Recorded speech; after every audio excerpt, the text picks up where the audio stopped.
ሰላም ጤና ይስጥልኝ። ውድና የተከበራችሁ የቻናሌ ቤተሰቦች እንደምን አላችሁ? እግዚአብሔር ይመስገን እኔ በጣም ደህና ነኝ። ከብዙ ወራቶች ቆይታ በኋላ ዛሬ በአዲስ ቪዲዮ ወደ እናንተ ተመልሼ መጥቻለሁኝ። ቻናሌን ሰብስክራይብ በማድረግ ሰፖርት እንድታደርጉኝ ከአሁኑ ጠይቃችኋለሁኝ። ግድም አይደለ ደግሞ ካልተመቻችሁ። ሰላም ጤና ይስጥልኝ። ውድና የተከበራችሁ የቻናሌ ቤተሰቦች እንደምን አላችሁ? እግዚአብሔር ይመስገን እኔ በጣም ደህና ነኝ። ከብዙ ወራቶች ቆይታ በኋላ ወደ እናንተ በአዲስ ቪዲዮ ተመልሼ መጥቻለሁ። ሙሉ ወደ ጠፋሽ፣ እንዴት ነሽ? በኮሜንት አላየሁም። እኔማ ታዘብኳችሁ። እውነት ለመናገር የጠፋሁበት ምክንያት እጅግ ደስ የሚል ጊዜያቶችን ነው ያሳለፍኩት። በመጥፎ አይደለም፣ በመልካም ነው። ብዙዎቻችን ወደምንናፍቃት ወደምንወዳት ቅድስት ሀገሬ ኢትዮጵያ ሰላም ጤና ይስጥልኝ። ውድና እየተከበራችሁ የቻናል ቤተሰቦች እንደምን አላችሁ?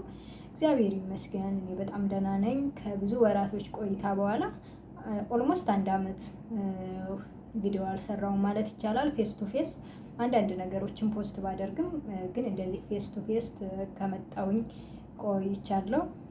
እሱም የሆነበት ምክንያት ደግሞ ወደ ቅድስት ሀገር ብዙዎቻችን ወደምንወዳት ወደምንናፍቃት ወደ ተወለድንባት ሀገር ገብቼ ነበረ። እዛም የነበረኝ ቆይታ እጅግ አሪፍ ነበረ፣ እግዚአብሔር ይመስገን። ደስ የሚል ጊዜ አሳልፌ ነው የመጣሁት። ብዙ ጊዜ ሞክሬያለሁ ወደ ሀገር ለመግባት፣ ምክንያቱም እዚህ ስደት ላይ ብዙ አመትን አሳልፌያለሁ። ብዙ አመታትን ማለት ይቻላል። እንደዚህ ቀለል አድርገን የምናልፈው አይደለም። ብዙ አመታቶችን እዚህ ያስቆጥሬያለሁ እና በስደት ላይ እግዚአብሔር ሆይ ወደ መቼ ነው ወደ ቅድስት ሀገሬ ገብቼ እንደ ሰው ገዳማትን የምጎበኘው? ትናፍቃላችሁ ብዙ ነገር። በተለይ ደግሞ ብዙዎቻችን የምንናፍቀው ሰማዕቱ ቅዱስ ጊዮርጊስ። ይህን ቪዲዮ እየሰራሁበት ያለው ቀን ዛሬ ሰማዕቱ ቅዱስ ጊዮርጊስ ነው። አጋጣሚ ይገርማል። የዛሬ ወር ደግሞ እኔ ደጁ ነበርኩኝ። ለመጨረሻ ጊዜ ጥምቀት አድርጌ የመጣሁት ሚያዝያ 23 ነው ከሰማዕቱ ቅዱስ ጊዮርጊስ በርሜል። እውነት ለመናገር የሰው ልጅ ቀርቶ እንስሳ ሁሉ መሄድ ቢችሉ ዓለም ላይ ያሉ እንስሳቶች በሙሉ የሰው ልጅ ብቻ አይደለም እንስሳት ሁሉ እዛ ጋ መሄድ ቢችሉ እድል ቢያገኙ ብዬ ተመኝቻለሁ። እኔ ለሰው ልጅ ብቻ ሳይሆን ለእንስሳትም ጭምር ነው እዛ ቦታ ላይ ቢረግጡ ቢሄዱ ብዬ የተመኘሁት። እውነት ይፈቀድልን፣ ራሳችንን ቆም ብለን እንድናይ። ይሄ ያለ አይደለ? በተለይ ደግሞ እኔ ጸሎተኛ ነኝ። እኔ ከኔ በላይ ሰው የለም፣ እኔ ጻድቅ ነኝ፣ እኔ የቄስ ልጅ ነኝ፣ ወይም ደግሞ እኔ የመነኩሴ ልጅ ነኝ ምናምን ብለን የምናስብ ካለን ራሳችንን ቆንጠጥ ተደርገን የምንመለስበት ቦታ ነው። ራሳችንን ቆም ብለን እንድናይ፣ ነጋችንን እንድናስተካክል ይረዳናል። ብዙ ሚስጥራትንም የታደሉት ብዙ ሚስጥራትንም ያያሉ። ደግሞም የምንጠራጠር ሰዎች አሉ። በሳይንስም እንደዚህ ስለሆነ ነው ጸበሉ የሚሰውረው ለራሱ ከራሱ የጸበሉ ያለው የጋዝ ባህሪ ነው ምናምን ብለው የሚጠራጠሩ ሰዎችም እንዳሉ ሁሉ እነሱ ሁሉ ቢሄዱ ምን አይነት ነገር እንዳለ ሄደው ራሳቸውን ቢፈትሹ ብዬ ተመኝቻለሁ። እውነት ለመናገር የትኛውም ይሄ በጋዝ ነው የሚሰወረው ለተባለው የትኛውም ጋዝ ሚስጥርን አያሳይም። ምንም እንኳን ቢሰውር እንኳን ሚስጥርን የሚያሳይ ሊሆን አይችልም። ትናንት ከልጅነት እስከ እውቀት የተሰራውን ኃጢአት ወይም ጽድቅ በጻድቃን በሰማዕታት እንኳን ሻማ የበራቸውን ሳትቀር የሚያሳይ የጋዝ መሰወር አይኖርም።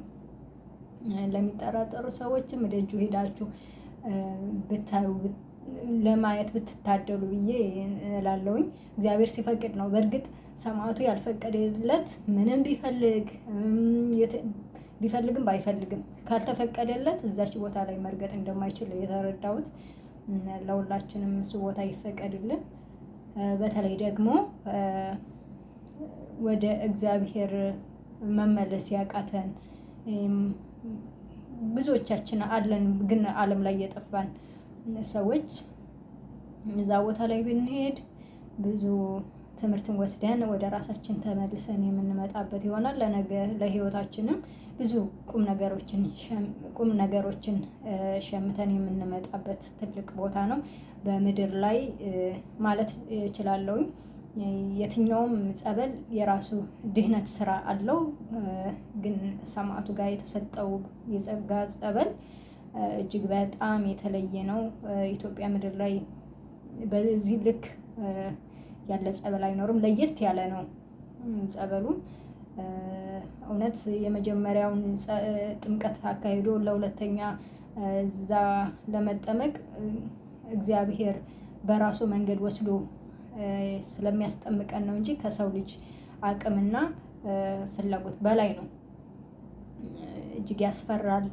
እጅግ የሚገለጽ አይደለም። እጅግ በጣም ነው የሚያስፈራው።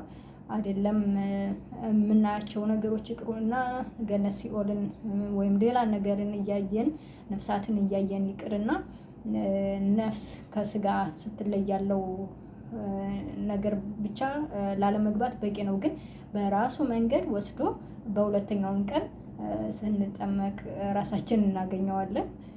ማንም ፈርቶ ሳይጠመቅ የሚመለስ የለም። በእርግጥ ቢያንገራግር እንኳን በራሱ ወስዶ ያስጠምቀዋል። እኔ ነገ ድጋሚ እዛ ጸበል ልገባ ብሎ እንኳን የሚል ተነስቶ በሁለተኛው ቀን ይጠመቃል። ይሄ ነው ያለው ነገር። ብዙ ስለ ሰማዕቱ ብዙ ማውራት እኔ በዚህ ምድር ላይ ቃላትን ለራሱ ለሱ ሊገኙለት አይችሉም። ስለ ቦታው ስለ ጸበሉ ለመግለጽ ላላየው ለራሱ የሆነ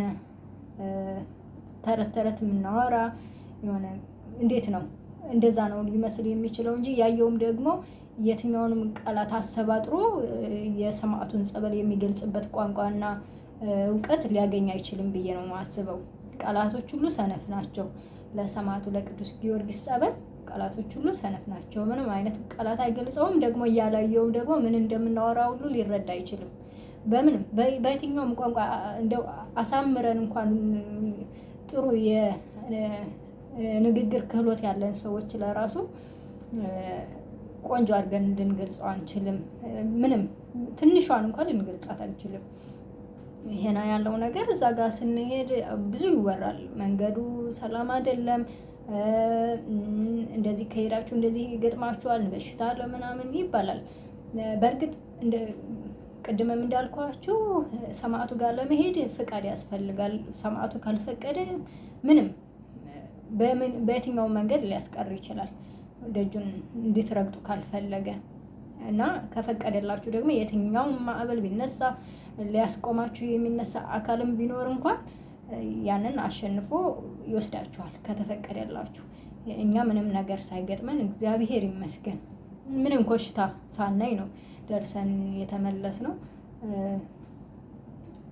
እኔ እንኳን ከተጓዦች ጋር አይደለም የተመለስኩት። እዛ ጋር እንዳጋጣሚ ሰላም ነኝ ብዬ እኔ ጤነኛ ነኝ ብዬ ያሰብኩ ልጅ እዛ ስደርስ ሌላ ሰው ነኝ፣ ሌላ ሙሉ ሁኜ ራሴን አገኘሁት እና መቆየት ስለነበረብኝ እዛ ቆይቼ ነው የተመለስኩት። ከኤልሻዳይ ጋር አልተመለስኩም። የሄድኩት ከነሱ ጋር ነበረ፣ ግን አልተመለስኩም። እነሱ የተመለሱት ሚያዝያ 10 ሄደን 5 ቀን ነው ምናምን ተጠምቀው ነው የተመለሱት። እኔ ግን ብዙ ቆየሁኝ እዛ። እሱ ነበረ። አሪፍ ጊዜ ነበር፣ ደስ ይላል። ብዙ ጥያቄ ሊኖራችሁ እንደሚችል አምናለሁኝ። በተቻለኝ ጥያቄ ያላችሁ ልጆች እመልሳለሁኝ። ወደፊት ከዚህ በኋላ ይመስለኛል ቀጣይ አመት ነው። ከዚህ በኋላ ጉዞ ሊኖር ይችላል ብዬ አልገምትም። አትሊስት አንድ ጊዜ ቢኖር ነው። አሁን ሰኔ ላይ ምናምን አለ የሚባል ሰምቻለሁ። ከዛ በኋላ ግን ክረምት ሊሆን ስለሚሆን መንገዱ እጅግ በጣም የሚቀላልጥ እንደ ቅቤ የሚቀላልጥ መንገድ ስለሆነ ለመሄድም አስቸጋሪ ነው። ከዛም ደግሞ ጸበሉን ይዞ ብዙ ሰው ስለሚመለስ 10 ሊትር 20 ሊትር ይዞ የሚመለስ ስላለ መኪና ነው ጭኖ የሚያመጣው እና ያን ሁሉ ተሸክሞ በጭቃ ማሽከርከር በጣም ይከብዳል እና ከዛም አንጻር ነው እንጂ የተለየ ነገር ኑሮ አይደለም ክረምት ላይ ጉዞ የማይኖረው። ያ ነው ብዙ እኛ ከተጠቀምንበት እውነት ቅድስት ሀገራችን ሰው ሁሉ የሰው ዘር ሁሉ የሚናፍቃት ቅድስት ሀገር ነው ያለን። ከተሰጡት ዓለም ላይ ከተሰጡት ሀብታት በላይ እኛ የተሰጠን ሀብት ይበልጣል። እውነት የሰማይ ቤት የሚያስተካክል ነገር ከማግኘት ከመሰጠት በላይ ምንም ጸጋ የለም። ለገባው ለተረዳው ሰው ትልቁ ሀብት የሰማይ ቤት ነው። እሱን እንድናስተካክል ነው። ሌላው የተረዳሁት ነገር ምድር ላይ ዋይ ይሄ ምንድን ነው? እኔ ፈተና በዝቶብኝ፣ እኔ ሀዘን በዝቶብኝ፣ እኔ መውደቅ መነሳት በዝቶብኝ ብለን የምናንጎራጉር ሰዎች ሌላኛ ዓለም ደግሞ ከዛ የባሰ ይሄ ምንድን ነው ተወዳዳሪ የሌለው ጭንቅ መከራ ያለበት ዓለም እንዳለ ብናይ ደግሞ ይችን ምድር በማመስገን ወይ ምንም አይነት ችግርና መከራ አላየሁም ብለን የምንልበት እንደሆነ ይችን ምድር ማረፊያ እንደሆነች ከዛ አንጻር አሁን ራሴን አጥፍቼ በሞትኩ በተገላገልኩ የሚል ሰው አለ አይደለ? እሱ ማረፍ ሳይሆን ሌላ ስቃይ ውስጥ መግባት ነው። እረፍት የሚባል ነገር የለም። እረፍት ያለው እዚህ ምድር ላይ በጎ ነገር ሰርቶ አምላክ የሚወደውን ነገር አድርጎ ስንሄድ ነው እንጂ ራሳችንን አጥፍተን እናርፋለን ብለን ማሰብ ሞኝነት ነው፣ በጣም ሞኝነት ነው። እና እንዳናጉረመርም ባለን ነገር ብንወድቅም ብንነሳም በእርግጥኛ ኢዮብ አይደለንም። እንደሱ ጸጋ ያልተሰጠን ተሰጥቶን ላይሆን ይችላል፣ ግን በጥቂቱም ቢሆን አምላኬ ሆይ የማልችለውን ፈተና ወደ እኔ አታምጣብኝ ብለን የምትመጣውን ፈተና ወደ ራሳችን ደግሞ አሜን ብለን ተቀብለን እግዚአብሔርን ማመስገን መልመድ አለብን። ሰማዕቱ ጋር ሄዶ ብዙ ነገር ማውራት ይቻላል፣ ግን ቃላቶችም ይሰንፋሉ እንዳልኳችሁ ቅድም። እግዚአብሔር አምላክ ሁላችንም ለዛ ቦታ ያብቃን። በተለይ ደግሞ እኔ ሰባኪ ነኝ፣ እኔ መምህር ነኝ፣ እኔ አዋቂ ነኝ፣ እኔ አለሁ የምትሉ እንደዚህ ተወጣጥሮ የሚገባ ጡንችስት የሆነ ሰው ጸበሉ ገብቶ ሲወጣ እና መጀመሪያ ላይ የነበረው ማንነት ፍጹም የማይገናኙ ናቸው። ስብር ብሎ ይሄ ከላይ የስጋ መሰበር ሳይሆን ይሄ ከላይ ያለ ፊዚካሊ መሰበር ሳይሆን ውስጥ ስብር ብሎ ገብቶት በቃ ክርስትና በጣም ገብቶት በአንድ ቀን ጥምቀት ክርስትና በጣም ገብቶት ነው የሚመለሰውና ምንም አቅም አለኝ ጉልበተኛ ነኝ እኔ አዋቂ ነኝ የሚባል ነገር የለም። ሁሉም እኩል ነው እዛ ጋር ሰማዕቱ ጋር ትልቁም ትንሹም እኩል ነው። በቃ ይሄ ምንድነው ሰማይ ቤት ያለን ነገር በእግዚአብሔር ዘንድ ሁሉም እኩል እንደሆነ ድሃ ሀብታም የሚባል ነገር እንደሌለ እሱ ነው የምታዩት። በቃ ሌላ ምለው ምን ነገር የለም። እግዚአብሔር ሁላችሁንም ለዛ ቦታ ያብቃችሁ፣ እኛንም ለድጋሚ ደግሞ ቦታውን ለመርገጥ ያብቃል። እዛ ጋር ብዙ ወደፊት የምመጣበት ይሆናል። ብዙ የሚገራርሙ ነገሮች አሉ። እግዚአብሔር ይፍቀድና ወደፊት እሱ ነው የምመለስበት ይሆናል።